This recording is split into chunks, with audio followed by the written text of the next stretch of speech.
nation. But we're going to begin today with the month of July, because July is an auspicious month for the Intelligence and Security Committee of the British Parliament. July is the month that they release their most important reports, and by important I mean propagandist.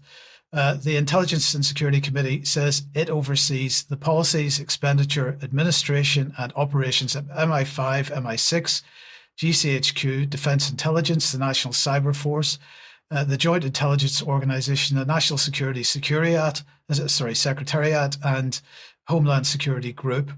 That's quite a security and intelligence infrastructure there, Charles. It absolutely is. Isn't it? Right. Anyway, why is July important? Well, if we put this on screen, July 2020, they released their report entitled Russia. In July 2023, it was China. And just a few days ago, it was Iran.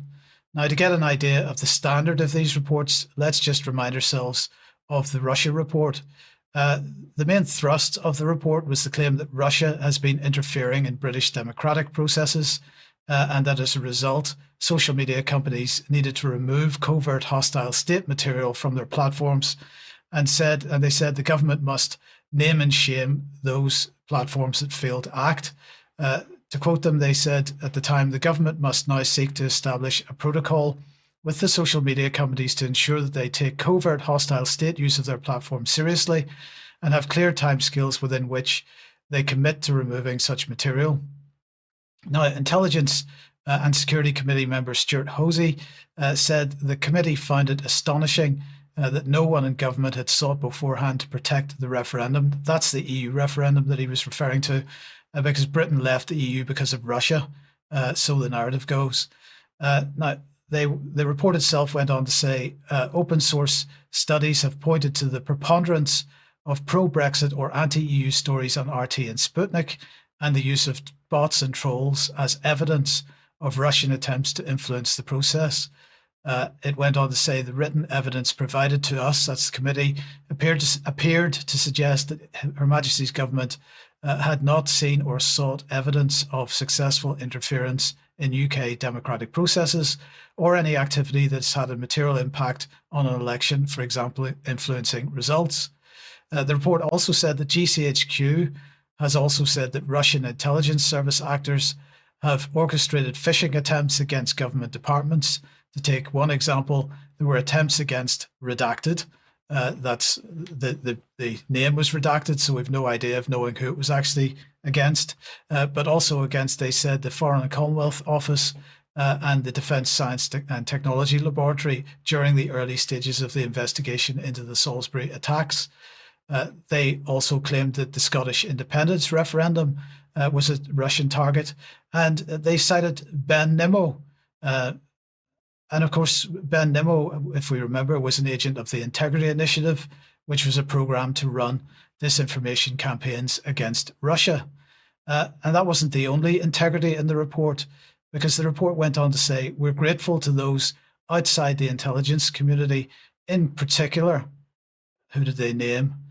Anne Applebaum, Edward Lucas.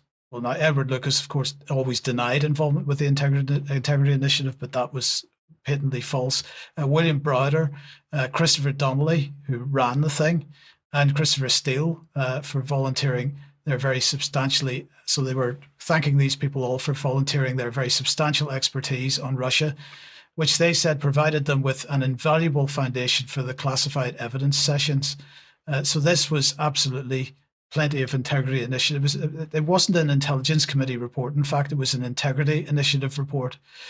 So coming back to the Iran report, the newest report, let's have a look and see what Lord Beamish, the current chair of the committee, had to say. He said, Iran poses a wide-ranging, persistent and unpredictable threat to the UK nationals and UK interests. Iran has a high appetite for risk when conducting offensive activity, and its intelligence services are ferociously well-resourced with significant areas of asymmetric strength.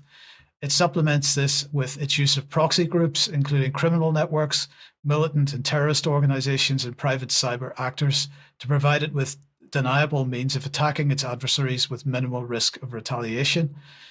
We highlight in particular He said, are concerned that at the sharp increase in the physical threat posed to dissidents and other opponents of the regime who are in the UK, given Iran's willingness to use assassination as an instrument of state policy, the significant threat of Iranian espionage in support of potential future lethal activity, the importance of negotiating a form of de-escalation between Iran and the international community to deal with the Iranian nuclear threat, and the need to both raise the resilience bar and improve cybersecurity in the UK, and to raise the cost to Iran of launching cyber attacks on the UK so as to deter them from doing so.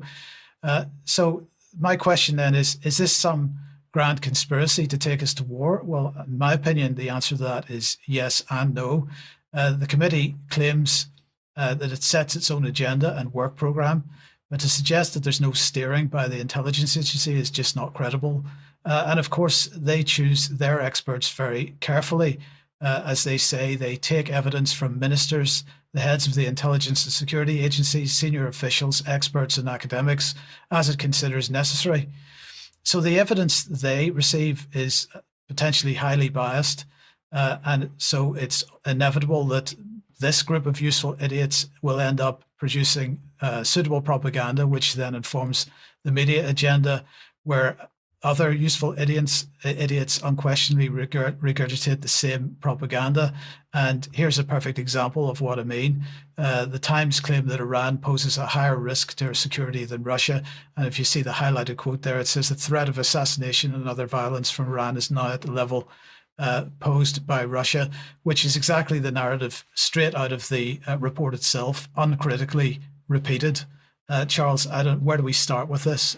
They have a history of producing these reports, and we now have all three of the main targets of warfare that we've been hearing about for so long from the one organization. Yeah, well, I think that's it. I think predominantly it's the note of incredible familiarity that this is the tactic deployed, and simply the name of the country is changed. But also it sets up two things. First of all, in terms of the going back to Russia, election interference, all the rest of it, it provides a smokescreen and covers or obscures the activities of the state, the British state, in terms of meddling in areas that, frankly, it shouldn't. And also, it is absolutely queuing up the possibility of a false flag, and therefore turning this into what might be regarded as a self-fulfilling prophecy. So I think this, it harks back to sort of 2005-6 period, where the line from the Minister of Defence was changed from dealing with matters overseas to keeping our streets safer, and that continued narrative. And you see exactly that this is the same thing happening now. So, Vanessa, lots of integrity there, but the sort of MO doesn't change. They don't really have any new way of approaching these problems. No, absolutely not. And I would say one of the steering factors in this report is, of course, Israel and the Zionist movement lobby in the UK, which we know increasingly how powerful it is and how many sectors of British governance it's infiltrated from all directions. Quite extraordinary. I mean, they don't talk about the threat to British democracy from the state capture by Israel. And it's similar to before, when they were raising alarms about Huawei interfering with mobile phone technology in the UK, but failing to point out the Israeli infiltration of cyber surveillance, etc. in the UK. It's extraordinary, really. And just to finish, Charles, they always do this with a straight face. How is that possible? I don't know. We can be but continually amazed. And but the regrettable truth is that this will be absolutely absorbed and taken as fact by people who read publications like The Times. And if you cast your mind back to late 2024, when, as if reading off exactly the same script, Mark Rowley, the Metropolitan Police Commissioner, and indeed Ken McCallum, Chief of MI5, were from nowhere plucking out the state threat from Iran story, and it was never substantiated, and they were never asked where they had got that specific intelligence from. And of course, that there is no evidence of any being there, but it doesn't stop them from saying it. Indeed. Okay, well, Vanessa, let's move to Tony Blair then, another British, well, not quite sure whether I should say any more about Tony Blair, but what have you got it? Because you've discovered connections to the Abraham Accords. Yeah, of course. I mean, Tony Blair's influence in events in the Middle East has been ongoing for decades, including, of course, most notoriously the war against Iraq, which set up the regime change war against Syria, which we've discussed many times on UK Column. But I want to start with this very short clip, which demonstrates exactly the agenda behind Tony Blair and the collective that he represents in the summer Davos in China when he's asked the following question by the interviewer. First, for hearing your perspective on the geopolitical and geoeconomic situation. Could it have been more complicated, the geopolitical situation that we're seeing today? Well, we'd be kind of out of business if it wasn't so. I mean, I have to say, the interviewer also asks him about the complex situation in the Middle East. And again, he giggles. I really, it's very hard to watch this guy now. But interestingly, yes, I did find out in the last few days that actually Tony Blair was largely responsible for setting off or initiating the Abraham Accords discussions. This is in the Jewish News, which is based in London, the London genesis of the Abraham Accords. And what does it actually say? That in 2015, in an interview in the Israeli media last weekend, it was Tony Blair who revealed that back in 2015, so this was before President Trump was elected for his first term, he first introduced Prime Minister Netanyahu's trusted consigliere, Yitzhak Molcho, to an Emirati cabinet minister in London. It then goes on to show that by the end of 2016, so that was the very beginning of Trump's first administration, the same UAE minister met Netanyahu, who was then introduced to Crown Prince Mohammed bin Zayed. 2018, Netanyahu visited Abu Dhabi twice on an Israeli flight that crossed Saudi airspace. So it does appear that Tony Blair set or created the groundwork ready for Trump's first administration that brought in the Abraham Accords through Trump's son-in-law, Jared Kushner. Blair also in the same article points out that bin Zayed, in his opinion, showed exceptional political and leadership talent, and Netanyahu is a remarkable politician, of course, conducting genocide in Gaza and the West Bank as we speak. So in 2020, basically the UAE, which was a former British protectorate, which perhaps explains Tony Blair's focus on the UAE, the Abraham Accords, unlocking sustainable and inclusive growth across the Middle East. But what does this actually mean? This is Tony Blair's statement on the actual signing, which was published up at his Tony Blair Institute for Global Change. And if we actually look at what his statement said, for many years, I and my institute team have worked on deepening relationships between Israel and the Arab world. Of course, the Arab world basically means the Arab Gulf states, Jordan and Egypt. I had long come to the conclusion that if we want to see a fair resolution of the Israeli-Palestinian issue on the basis of two states, there had to be a complete reversal of the idea that the Arab world should refuse contact with Israel until a peace agreement was made. So apparently the resistance should desist, and boycotts and divestment should also not be allowed. He then goes on in published up at the Tony Blair Institute, how the Abraham Accords are shaping a new technological covenant. Now, this is where it does get slightly interesting. It's very clear that the collaboration with UAE in particular is focused very much on a digital authoritarian global dictatorship. So UAE is concentrating on becoming a front runner in more secure smart cities, driverless taxis, smart pods and eco houses, networks of sensors and camera data gathering services, and in very strong cybersecurity. All of this, of course, created in collaboration with Israel, but also with China. He then goes on to point out again in the same statement or article up at the Tony Blair Institute.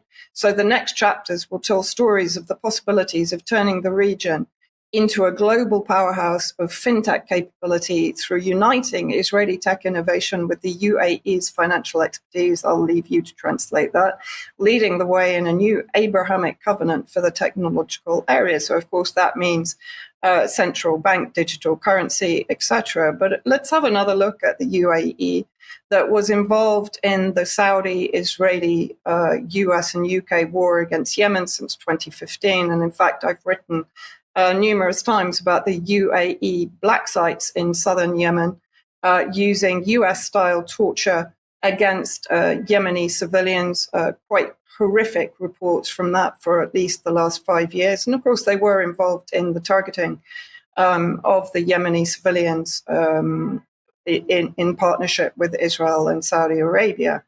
But then also, I looked into the digital authoritarianism in the UAE, and across the board, this is an article linked to Chatham House, but almost all of the Western elite-linked think tanks have written about the danger of UAE's digital authoritarianism, which includes, of course, the use of elements like the Pegasus spyware, which was developed by Israel, and the spy unit 8200, to spy on dissidents, gather information, which, of course, in the UAE then immediately leads to their arrest. There's a lot of information about this online.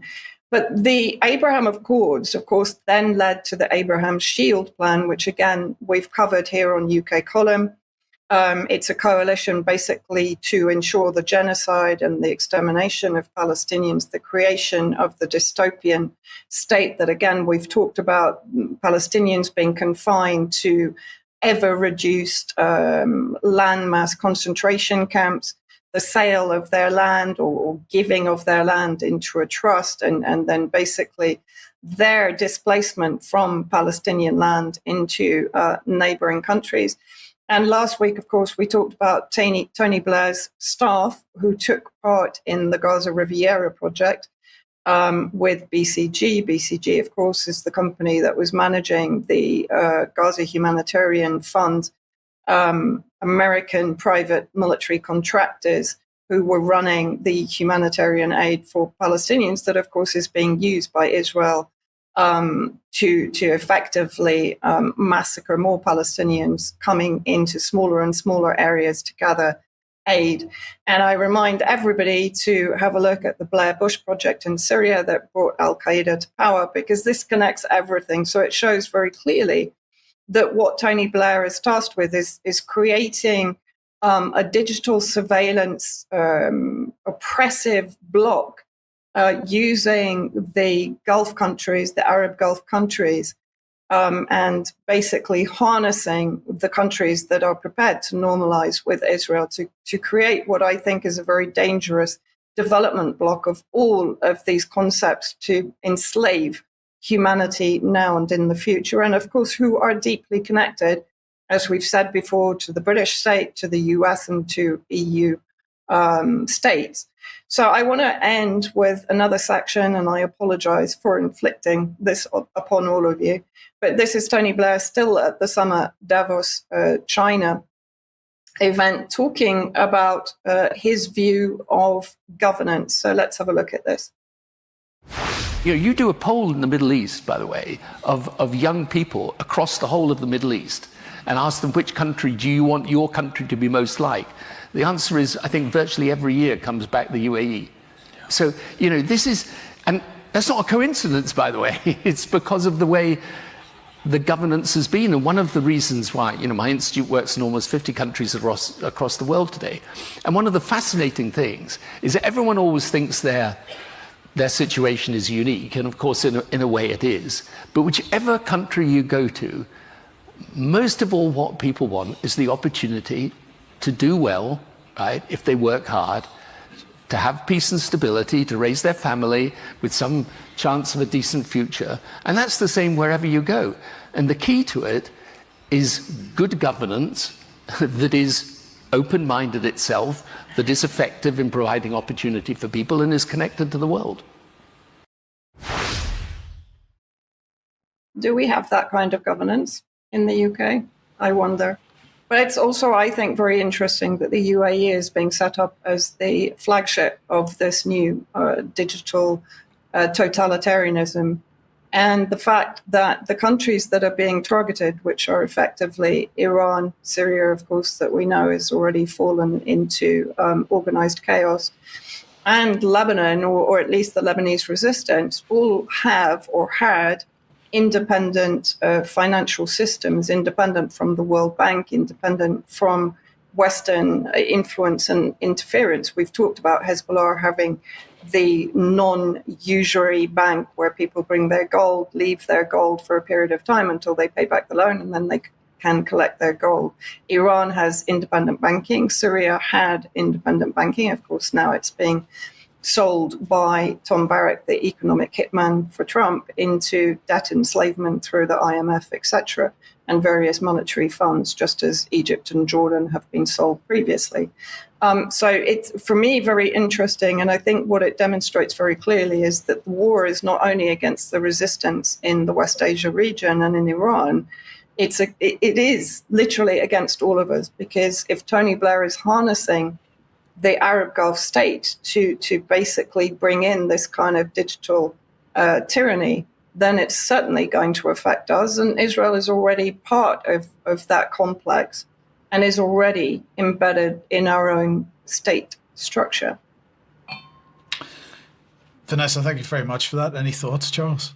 I think it absolutely hits the nail on the head, Vanessa. You're quite right, and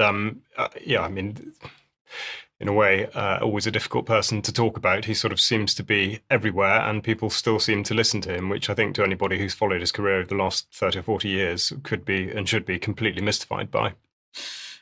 Okay, well, let's move on then to Africa and Darfur. Yeah, indeed. And in fact, that will link back to Vanessa's report rather closely. But we start with the British High Commission, who in Nairobi have been busy tweeting about increasing the exports from Africa into the UK market, with a load of footage here showing the President of Kenya, William Ruto, smiling in London with Keir Starmer, presumably because he's managed to get away from the rioting and discontent in his own country. Now, Ruto himself has used the same surveillance platform to remind the public of the, quote, areas of mutual interest between Israel and Kenya.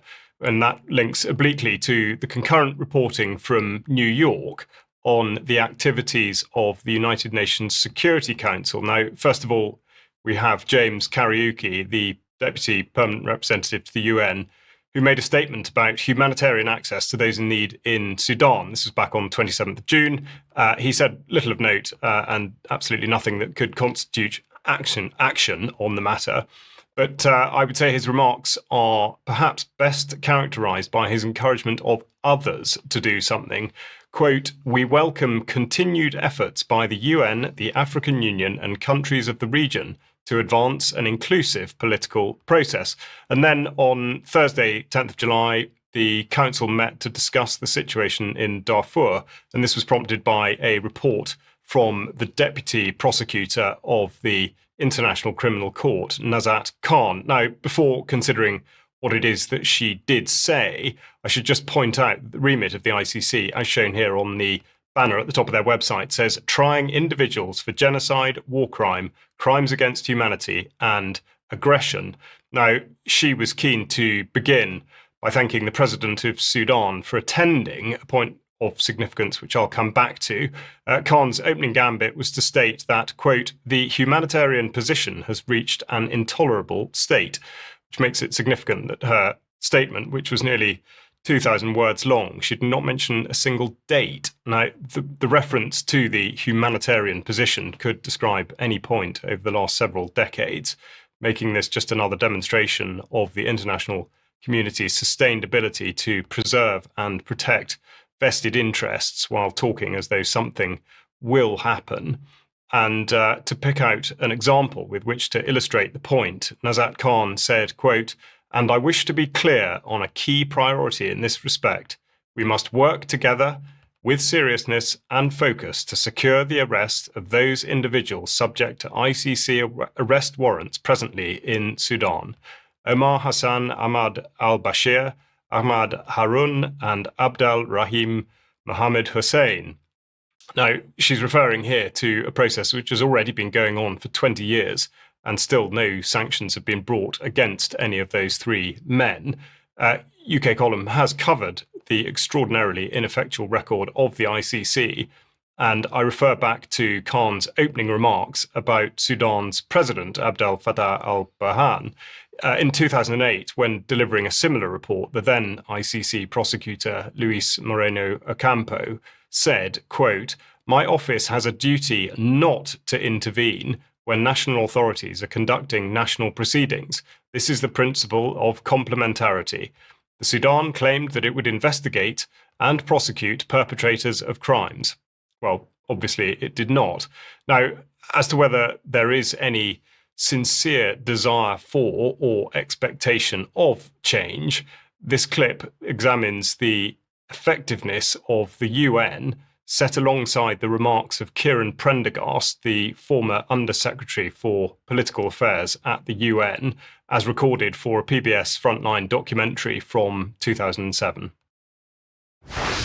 At the summit, world leaders toasted a final agreement that covered a great deal of ground. Within it was a section on the responsibility to protect. It was an endorsement of an emerging legal norm that gave the UN authority to intervene and, if necessary, even invade a country to protect the civilian population. It seemed to offer hope. But once again, principles the UN put on paper would not translate into concrete action to save the people of Darfur. Veteran UN officials were candid in their skepticism. We don't mean it when we say that we're not going to accept other Rwandas, further Rwandas, but I never thought we did mean it. And that's a very sad conclusion, but I don't think there's any evidence to sustain the view that we did mean it. We may have meant it at a kind of, at a level of generalized indignation, but when it comes to accepting the consequences of that, we don't.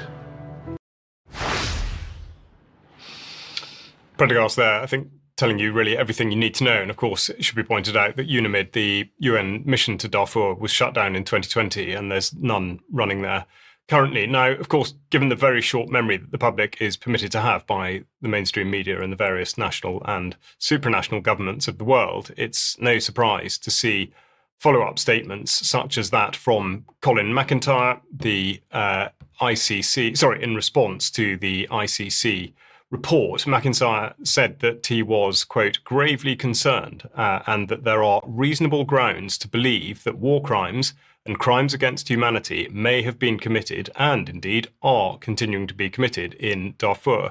He even tried to turn the failed arrests of the three men as a warning to perpetrators who still believe themselves beyond the reach of international law, when of course it is quite the opposite. Now, as to why and how this situation is allowed to perpetuate, there is of course not enough time in this report to go into sufficient detail, but the activities of the government of the United Arab Emirates, as Vanessa has just been articulating, should be scrutinised to a much greater degree. And under the auspices of humanitarian aid from neighbouring Chad, UAE has been accused of supplying weapons to the Rapid Support Force, RSF, the latest incarnation of the Janjaweed militia, for the continued conflict in Darfur, as referenced by this Guardian article from April.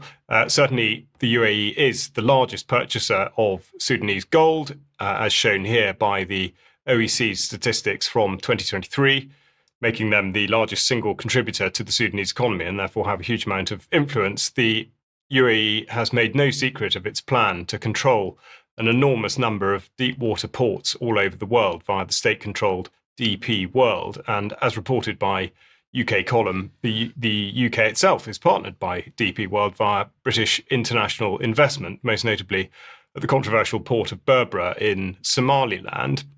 And moving on to this piece in the Cradle, which describes this as a covert empire across the Red Sea. It's certainly worth reading, and there'll be a link to it in the show notes. Now, the other factor deserving equal consideration, though it's most certainly not exclusive to the UAE, is the outsourcing of agriculture to Sudan. And here we have Grain, a non-profit, which has examined this, reckoning that UAE now controls more than 1 million hectares of Sudanese farmland during what is described as a famine in Sudan by the United Nations. And perhaps most critically, the UAE is seen as a key strategic partner in the alliance against Iran, most notably, as Vanessa's just been describing, via the Abraham Accords, and indeed her relationship with Israel.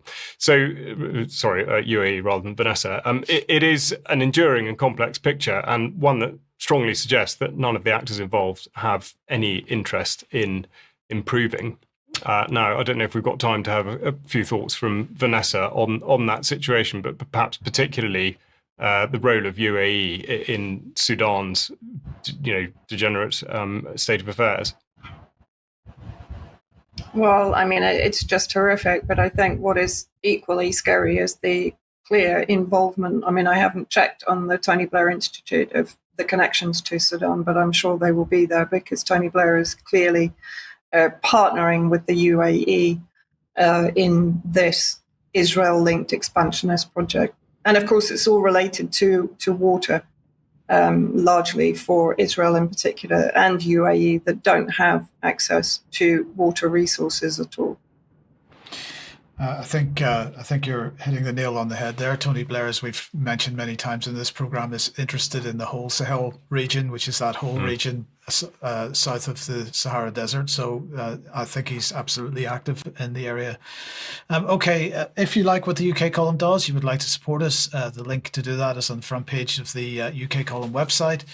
Click on there and you'll find all the options. Thank you very much to everybody that is helping us out financially. If you can't do that, then please do share anything you see on the UK column website that takes your fancy. Now let's have a look at this. Fact-checking the fact censors. This was Diane's discussion with Dr. Judith Brown. Went out at 1 p.m. yesterday. It's now available on demand on the website. Please do watch that if you haven't seen it. Judith knows what she's talking about, and it's another hugely interesting conversation. Tonight, Jerome will be asking the question, do we really have free will, with Todd Hyan. So that's at 7 p.m. in the usual live stream places, ukcolumn.org/live, and so on. And tomorrow at 1 p.m., Joy Warren is the guest. So, yeah, her third interview with the UK column, talking about the massive concern around fluoridation of water by water companies and the effectively indiscriminate medication of the population by doing it. On demand, on location, UK column on location. Saturday, the 18th of October, 2025 in New York. Tickets go on sale on the 20th of July. We're looking forward to it, Charles. Yeah, we are. We're very much looking forward to it. And there will be tickets available for both the in-person event and indeed the live stream from the 28th of July. So we'll be announcing speakers very soon. And this weekend, then, the Thetford Truth and Freedom Festival taking place in the Angel Hills in Swallow Lane in Larling. And Diane will be speaking at that. So get along to that if you possibly can. And the question of devolution, Sandy, which we're about to talk about, you're going to be speaking on this on Sunday. Yes, I am indeed. The distance meeting in the southwest at Goffinland in Devon, in Exeter. I think Andrew Bridgen's speaking as well. I don't know what he's speaking on, but he usually pulls it out of a hat. And I'm just going to be really focusing on devolution because it is really something that I'll be speaking about later, and so will you. And it's a really important topic because it is all about our democracy, or lack of at the moment. Yeah. Absolutely. Thank you, Sandy. And speaking of Andrew Bridgen, he will be speaking in the Seven Stars Hotel in Totnes on Friday, the 25th of July. Patrick Henningsen will be introducing that, and there'll be a Q&A afterwards. The details for all these events will be in the show notes. So have a look at the today's news program on the UK Column website for more on these things. Now,